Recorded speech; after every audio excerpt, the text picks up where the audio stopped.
Qatar is the third richest country in the world. It has an average GDP per capita of $133,000. So to stand out in a country that's already wealthy is pretty significant for the ultra-rich people there. From their luxurious palaces to super yachts, here's how the ultra-rich in Qatar spend their money. What else can you need if you already have a huge collection of cars that ordinary people can't afford? Of course, a customized license plate. Qatar's billionaires have this crazy habit of spending millions on special license plates, and they're really fond of it. The bidders in Qatar will happily pay large sums of money to get their hands on a fashionable license plate for their favorite cars. In fact, you could actually buy the latest expensive models from the money they spend on just a number plate. For example, a mystery Qatari billionaire spent millions to buy a license plate for his $500,000 Lamborghini Aventador SVJ. The car was spotted by YouTube in Monaco, and it had a Qatari license plate with just 3 digits. 1, 2, 3. It was reported that the number plate was acquired during an auction, and the mystery Qatari business tycoon paid over $12 million for it.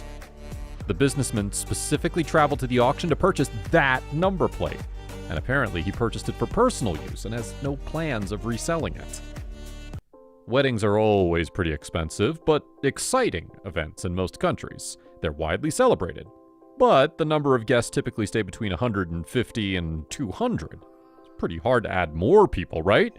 Even if you count all your relatives, friends, and colleagues, it'd still be hard for you to organize something bigger.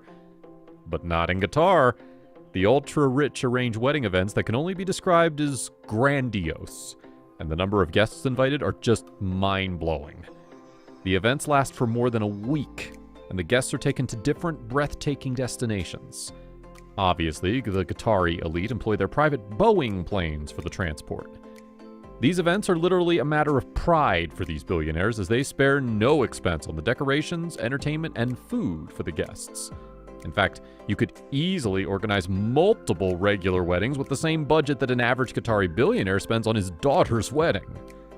In 2012, the Qatari business tycoon Ali Al Fardan spent millions on the big day of his daughter Noor Al Fardan. The lavish ceremony was held at Bâtiment des Forces Motrices in Geneva. Top circus acrobats and Noor's favorite Arab singers were invited to perform at the event, and they were paid over $300,000. Over 300 guests were flown to the destination, with their stay at the Four Seasons Hotel that overlooks Lake Geneva. Noor's father paid for everything, including the air tickets for those relatives who couldn't come through their private jets. Well, it's understandable that these billionaires want the best for their daughters, but just imagine all the other important things they could have done with the money. Still, you can't deny that they're also very generous. They don't spare any expense on weddings, as traditions are deemed very important in that part of the world.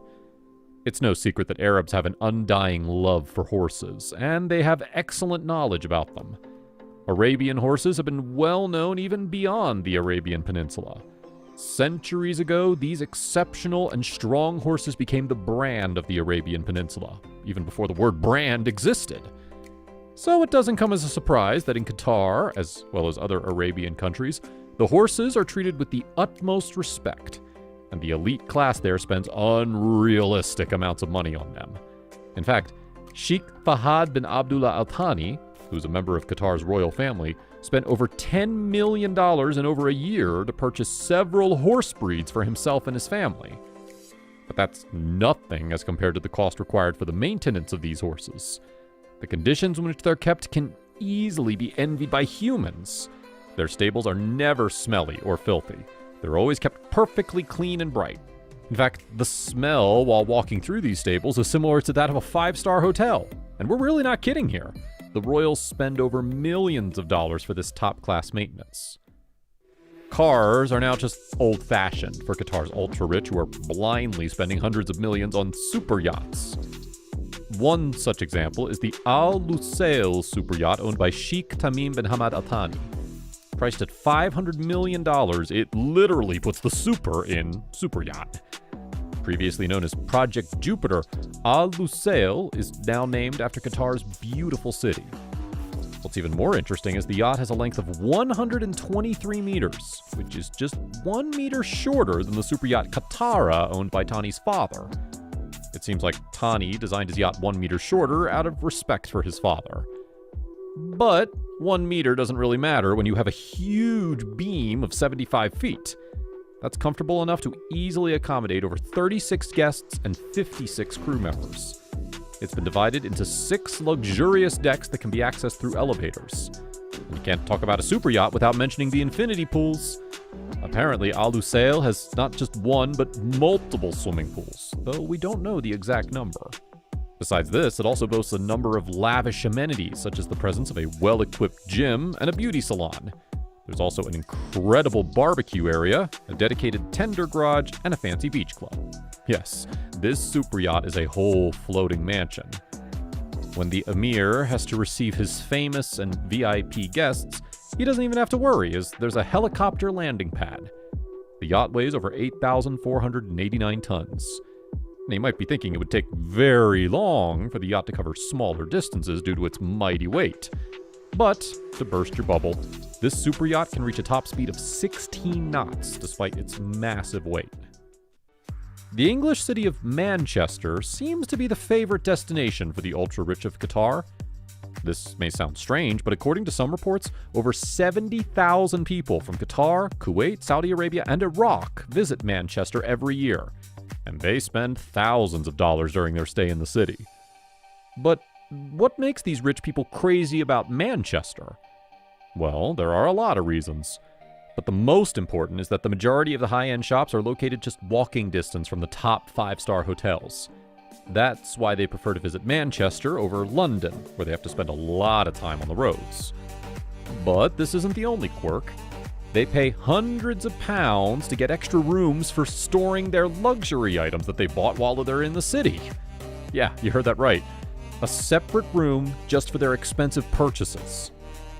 It looks like the ultra-rich of Qatar are tired of investing in those little mansions that most of them are now moving towards purchasing islands to add to their real estate portfolio. One of these individuals is the Emir of Qatar, Hamad bin Khalifa Al Thani, who spent over $9 million on 6 idyllic Greece islands in the blink of an eye in 2013. Well, he already owns hundreds of millions worth of real estate from London to Beijing, but you can tell this one's going to stand out among the rest. Even though it took him over a year to go through the paperwork, it was all worth it in the end. The islands boast ancient olive orchards, pristine beaches, and natural coves, giving them the perfect potential for big development plans like the creation of 5-star resorts, hotels, or even villas for rent or sale. That's a wrap for this video. Which part about the luxurious lifestyle of Qatar's elite shocked you the most? Let us know in the comments below. Make sure to give this video a thumbs up and subscribe to the channel for more videos like this. See you in the next one.